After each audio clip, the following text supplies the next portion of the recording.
Phantom Menace, after the Jedi Master Qui-gon Jinn briefly duels a mysterious dark-robed figure on the desert world of Tatooine, he later reports to the Jedi Council that he believes the identity of his attacker to be a Sith Lord, only stating that he was trained in the Jedi arts. During this report, he is met with hesitance by Jedi Masters Yoda and Windu, as they are not so swift to deem Jinn's attacker as Sith in origin, seeing as the Sith had at this point been seemingly extinct for centuries. However, later after another confrontation with the Dark Warrior we know as Darth Maul, and Jinn's death at his hand, the Jedi conclude that he is in fact the Sith Lord. But what are the greater details of this conclusion, and how could the Jedi be so confident, seeing as other Dark Jedi had arisen as threats during the Sith's absence, such as Kamari Vosa and Xanatos? There were three major factors that contributed to the conclusion Maul was in fact a Sith Lord. The first was Maul's fighting style, as later reported to the Council by newly anointed Jedi Knight Obi-Wan Kenobi, who fought alongside Jinn on Naboo. Kenobi explained Maul used a highly aggressive and emotion-fueled lightsaber style, one the Jedi deduced as Form 7 Juyo, and a form not taught at the Jedi Order. The form was well known as a Sith lightsaber fighting style, and allowed the Council to determine the threat of Maul was not Jedi in origin, as he utilized a form not taught by any Jedi at the time. The next factor was the tattoos that covered Maul's body being discovered as Sith in origin, which was an obvious indication to where Maul came from and who he served, with him wearing his tattoos proudly as a statement of the returned Sith Empire. Perhaps the most influential detail to the conclusion Maul was the Sith Lord was the Jedi's recent clouded vision when concerning the Force. During the events of the Phantom Menace, the Jedi's vision was suddenly clouded by an intense shadow that hindered the Order from seeing through the Force clearly.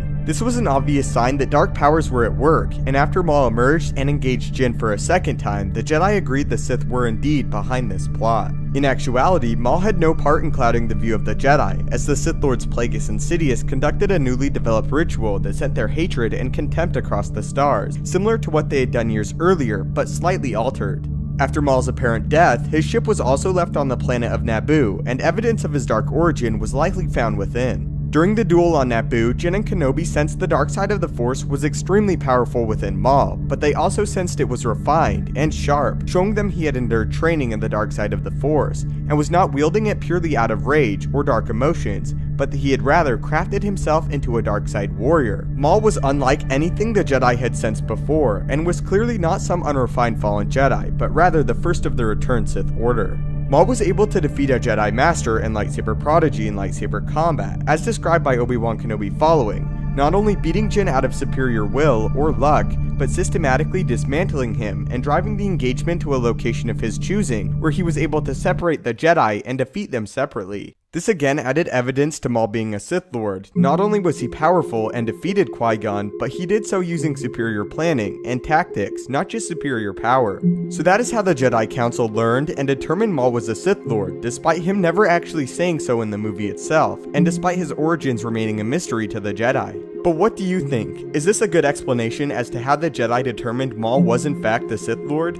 If you have any suggestions you would like to see made into full videos, please leave them in the comments down below, as I love reading them and go through them very often. If you enjoyed this video and feel it deserves it, I would really appreciate it if you could leave a like, as it helps me and the channel out a great deal. If you haven't already, maybe consider subscribing to ensure you stay up to date with everything Star Wars related, from news, theories, and explanation videos. If you would like to contact and interact with me directly, the best place to do so is on Twitter @StupendousWave. Thanks so much for watching, may the Force be with you, and have a great day.